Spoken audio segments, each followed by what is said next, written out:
आखिरकार लंबे इंतजार के बाद पहाड़ों की रानी मसूरी में सीजन का पहला हिमपात हो गया है, जिससे यहाँ रहने वाले लोगों और पर्यटकों ने भी राहत की सांस ली है। लगभग 4 महीने से बारिश के इंतजार में बीमारियों के साथ ही सूखे का भी खतरा बढ़ने लगा था, लेकिन मौसम ने अचानक अपना मिजाज बदला और हल्की बूंदाबांदी के साथ रात को ओलावृष्टि होने लगी। साथ ही मसूरी के ऊंचाई वाले क्षेत्र में हल्की बर्फबारी होने लगी। वहीं धनौल्टी में भी बर्फबारी हो रही है और लोगों का इंतजार खत्म होने को है और अभी भी बारिश और बर्फबारी का दौर जारी है। टिहरी गढ़वाल के भिलंगना ब्लॉक के गुत्तू भिलंग में ऐतिहासिक रामलीला का शुभारंभ हो गया। भगवान रघुनाथ की तपस्थली में प्रत्येक वर्षों की भांति इस वर्ष भी रघुनाथ रामलीला कमेटी गुत्तू की ओर से रामलीला का शुभारंभ हो गया है। रामलीला का आयोजन 31 जनवरी से शुरू हो गया, जिसमें पहले दिन कैलाश लीला दिखाई गई।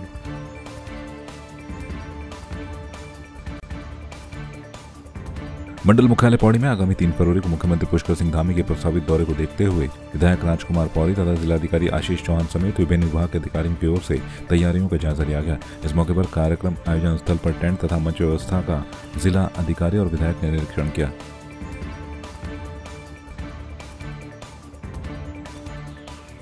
माननीय मुख्यमंत्री जी का परसों 3 तारीख को यहाँ पर आगमन होने जा रहा है। इस अवसर पर सारे अधिकारी अपने बड़े जोश के साथ अपना काम कर रहे हैं और मैं निरीक्षण के लिए आया था, कितना काम हो चुका है। वास्तव में सब लोग मेहनत कर रहे हैं और अच्छे सोच के साथ मंच का निर्माण और ये सारी चीज़ें बन रही हैं और वो पूरे नगर को सजाया जा रहा है।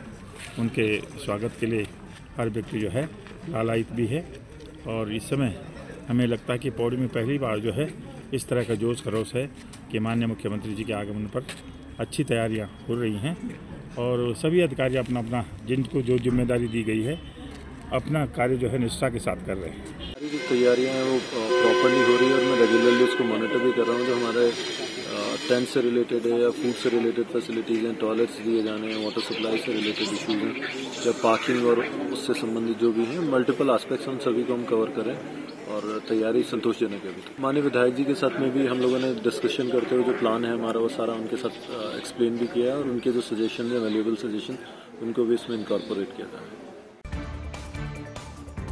प्रतापनगर के विधायक विक्रम सिंह नेगी पौड़ी जिले की दिवंगत अंकिता भंडारी के पैतृक गांव पहुंचे, जहां उन्होंने अंकिता के परिजनों से मुलाकात की। विधायक विक्रम सिंह नेगी ने कहा कि प्रदेश सरकार अंकिता भंडारी हत्याकांड की मजबूत पैरवी करे। साथ ही उन्होंने कहा कि अंकिता भंडारी केस में मदद करने वालों पर फर्जी मुकदमे दर्ज कर उत्पीड़न किया जा रहा है और केस को कमजोर करने की कोशिश की जा रही है। उन्होंने कहा कि कांग्रेस दिवंगत अंकिता भंडारी को न्याय दिलवाने के लिए सड़कों पर उतरेगी और न्याय यात्रा निकालेगी।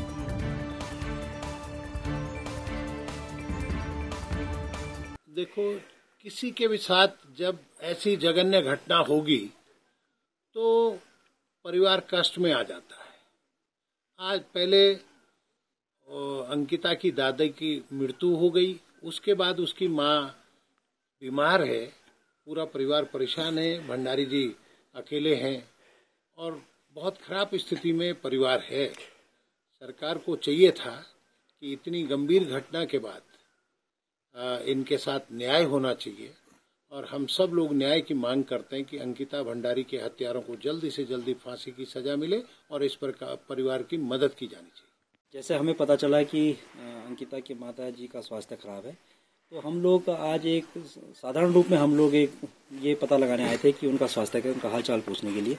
जहाँ तक सवाल है पहाड़ में जघन्य अपराध का, अंकिता बहन के साथ जो हुआ है, मैं ये चाहता हूँ कि भगवान किसी के साथ ऐसा न करे जैसा उनके साथ हुआ। और निश्चित रूप से आपने देखा होगा कि हालिया रिपोर्ट जो एनसीबी नेशनल क्राइम ब्रांच की जो रिपोर्ट थी उसमें जो है आपने देखा होगा कि 907 मामले इस देवभूमि में बलात्कार के हो चुके हैं और 778 मामले आपने देखे हैं अपहरण के हुए हैं। तो आप ये बताइए देवभूमि हम किस तरह से अपने आप को सुरक्षित महसूस कर सकते हैं, जहाँ की बेटियाँ सुरक्षित नहीं हैं। उनके परिवार का आलम देखिए आप किस तरह से अपना जीवन निर्वाह कर रहे हैं। हमने यहाँ पर देखा कि दोनों माता पिता किस तरह से लगातार उनकी तबीयत मतलब अच्छी तरह से भी ठीक नहीं है और कहीं ना कहीं जो है आज इनका इस दुखड़ा जानने के लिए भी कोई लोग यहाँ पर नहीं है।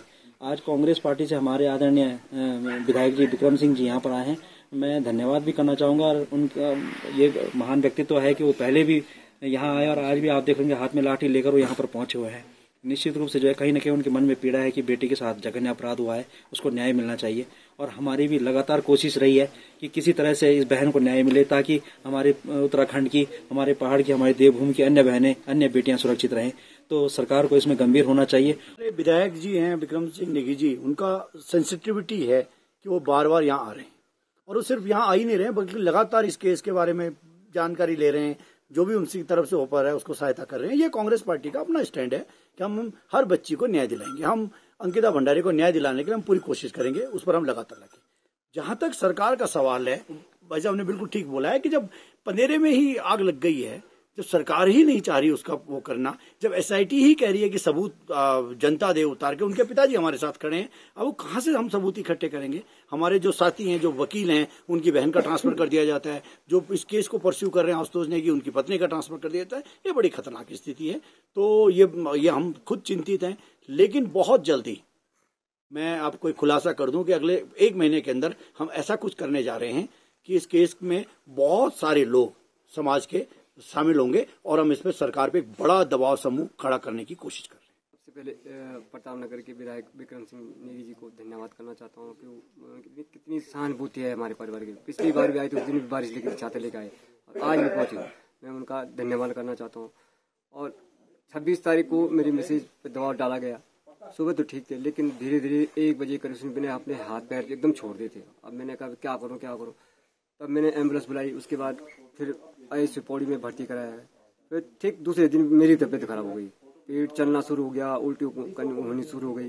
तो इस तरह से और अभी तक मतलब हम ठीक की स्थिति में नहीं है। अब मैंने कहा कि वीआईपी की फोन रिकॉर्डिंग और उसके 18 सितंबर 2022 की पूरी लोकेशन कि कहाँ था क्या था ये निकालनी पड़ेगी, और तीनों के अपराधियों की, पुलकित, सौरभ और अंकित, इन तीनों की कॉल डिटेल निकाली जाए। लोक निर्माण विभाग बेरीनाग की ओर से पभ्या मंतोली रायगढ़ मोटरमार्ग में 10 किलोमीटर सड़क की स्वीकृति में 5 किलोमीटर सड़क का निर्माण हुआ है, जिसमें भंडारी गांव, मंतोली सहित आधे दर्जन गांव के ग्रामीण सड़क सुविधा से वंचित हैं, जिससे गुस्साए ग्रामीण महिलाएं पूर्व ब्लॉक प्रमुख रेखा भंडारी के नेतृत्व में लोक निर्माण विभाग कार्यालय बेरीनाग पहुंची, जहां पर कार्यालय का घेराव करते हुए अधिकारियों को जमकर खरी खोटी सुनाई और लोकसभा चुनाव के बहिष्कार की चेतावनी भी दी। ये सड़क पभ्या सुगलियाड़ी से कटिंग हुई है इस रोड की, और इस रोड को मिलना है रायागढ़ में। 2010 की स्वीकृत रोड है और अभी तक इसमें सिर्फ 5 किलोमीटर लगभग कटिंग हुई है, और वो भी आधी अधूरी हुई है।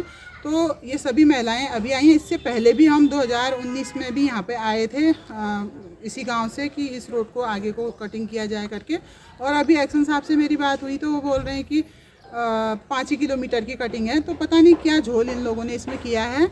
और इन जो गांव इससे टच होते हुए आ रहे हैं, भंडारी गांव, गुरेना, ब्याती, बांसानी या सुगलियाड़ी, तो मंतोली, ये लोग, इनका ये कहना है कि हम अगर इसमें तुरंत ये रोड में कटिंग नहीं हुई, वो नहीं हुआ, तो इसमें वोट विरोध भी होगा, और इसके बाद अगर इसमें कार्रवाई नहीं हुई तो ये लोग चौराहा रायगढ़ चौराहे में आने वाले अगले महीने में धरना प्रदर्शन भी करेंगे।